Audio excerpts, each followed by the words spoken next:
In episode 5, Marty and Wendy set up a meeting between Ruth and Claire. But Claire is freaking out a little bit. It's understandable. She's made projections, and if she doesn't meet those projections, her shareholders revolt. So the fact that the birds are trying to switch this heroin for the opium, it worries her a little bit. But Connor takes Ruth's sample, goes in the bathroom, and confirms, yeah, it's pure. So we have a deal. Little do they know that heroin is no longer for sale, but we'll get to that later. After the meeting, Marty and Wendy are heading back to their home, and Wendy gets good news. Schaefer is coming there. He wants to have a meeting.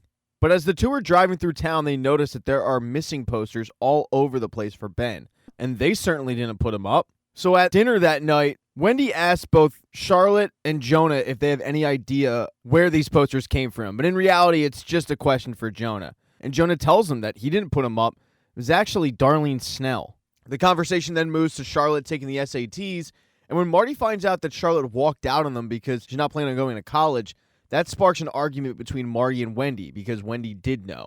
It's really bugging Marty that they're not a unified front, and this argument about Charlotte's SATs moves to Wendy's reluctance to shut the hell up about Ben.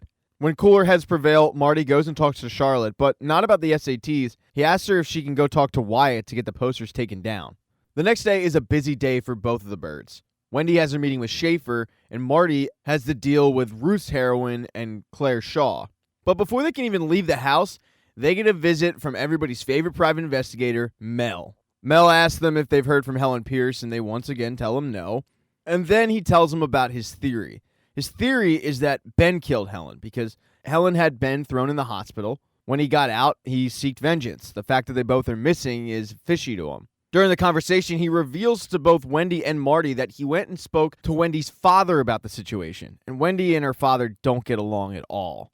Wendy's dad told Mel that Ben used to live in Knoxville, Tennessee, so he asked her, have you heard from Knoxville at any point? But Wendy's more shocked that Mel was able to track her dad down, and then she tells him no. Before he leaves, Mel lets them know once again he can't prosecute. He doesn't even care if Helen's dead. He just needs a body or a signature, and that is it. But the birds have no interest in helping him out, and he leaves his card. Both birds go their separate ways, with Wendy meeting with Schaefer. Before Schaefer joins the Bird Foundation board, he needs help. He tells Wendy and Jim that his son, who is a federal judge, might have gotten tangled up in a little wire fraud, so he wants Wendy to use her FBI connections to look into it. Schaefer's pretty vague with it, but basically it has to do with Schaefer's grandson and his company creating some voter tech, a little bit of insider trading mixed in. Schaefer, in not so many words, basically tells Wendy and Jim that if they were to help him out with this, he'll join the Bird Foundation. When Schaefer leaves, Wendy gives Jem Mel's business card and says, can you find out some information on this guy? He's been snooping around. He's been annoying the hell out of us. We need some dirt on him. Wendy does eventually find out the details about Mel. He's a former police detective who got fired because he dabbled in a little too much nose candy. It was stress from work. He worked himself to death. And he was a really good detective, which isn't great news for the birds. Wendy then leaves the meeting and calls up Marty to see if he can lean on Maya to help her out with this. But Marty's a little stressed out at the moment. Ruth is running 30 minutes late for their first drop-off meeting, and Claire is freaking out. Again, you're seeing a pattern with her. As Marty's on the phone with Wendy, Ruth pulls up. So Marty tells Wendy that he will call Maya and hangs up. But Ruth walks up to both Marty and Claire and says, we have a problem. The drugs, they're already sold. Darlene Snell sold them to Frank Cosgrove Jr. Marty then has to calm Claire down and figure out a way to get the drugs back. Once Claire leaves, Ruth gives Marty some more bad news. Frank Cosgrove doesn't have the drugs anymore. He sold them to two separate buyers. Marty's annoyed, but he tells Ruth to call up Frank, offer him $100,000 to get the drugs back. He'll also give both of the guys who bought the drugs $100,000 each. And while we're just throwing around $100,000, Ruth ends up negotiating herself $100,000. Marty then calls up Maya, has her grab the wire fraud information, and Wendy goes and picks it up. Wendy then takes off back to home. But when she gets into town, she once again sees those billboards about Ben, and she knows she has to do something. So she heads to the sheriff's office to create an official missing persons account. The acting sheriff did think that it was a little bit weird that it took this long for Wendy to do it, but Wendy puts on the waterworks, says it was a family issue, but now she's worried. As soon as she gets out of the sheriff's office, she calls up Darlene Snell and thanks her for being so concerned and putting up those posters. This coded message, though, is a big F you to Darlene Snell. And unfortunately for Jonah, he's headed right to Darlene. He needs Darlene to sign some paperwork. But now Darlene knows that Wendy knows that she's the one who put up the posters. So Darlene starts going in on Jonah, demanding to know what Jonah told his family about the posters and about their whole operation. Jonah is terrified. He says that he didn't really tell them anything. But that's when Darlene demands loyalty.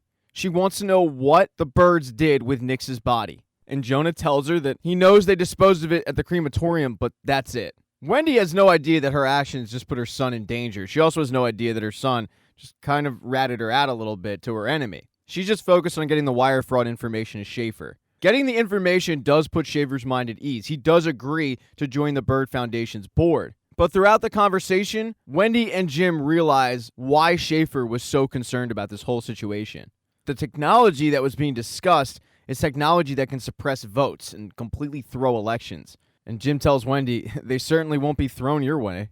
While Wendy was closing the deal with Schaefer, Marty was trying to close the deal with Frank Cosgrove.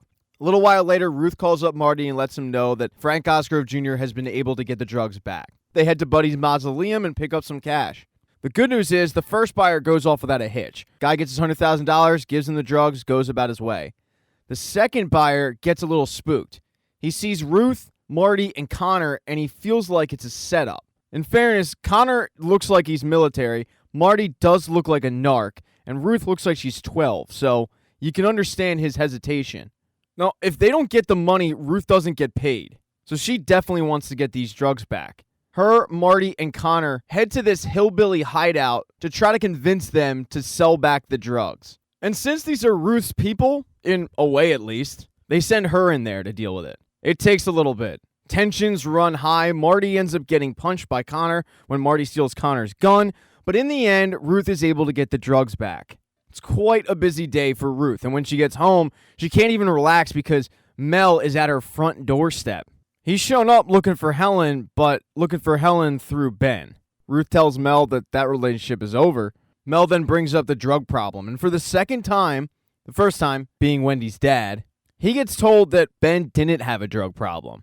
Ruth tells Mel she's kind of tired and kicks him out for the night. But Ruth isn't the only person to get an unwanted visitor late in the night, because Wendy gets a visit from Darlene Snell. She starts bragging to Wendy about the fact that Jonah ratted them out to her. And Wendy just keeps a sunny disposition about herself, telling Darlene that she has no idea what she's talking about, but she once again wants to thank her for putting the signs up. And the more that Wendy tries to kill Darlene with kindness, the more it annoys Darlene. But what really sets Darlene off is when Wendy thanks Darlene for facilitating the drug deal between Shaw Medical, Frank Jr., the Birds, Ruth, all of it. As Darlene starts threatening Wendy and telling Wendy to keep Charlotte away from Wyatt, she collapses to the ground because she's having a heart attack. Thank you so much for checking out this recap. Please consider subscribing to the channel. Hit thumbs up if you liked it. Smash that thumbs down button if you thought this sucked. Make sure to be nice in the comment section. If you don't see the next video up in the end screen there, I'll get it up in a few days, not to worry. And I have merchandise, so go buy a mug or something. It's never too early to think about Christmas gifts, folks. Once again, thank you for checking out this recap.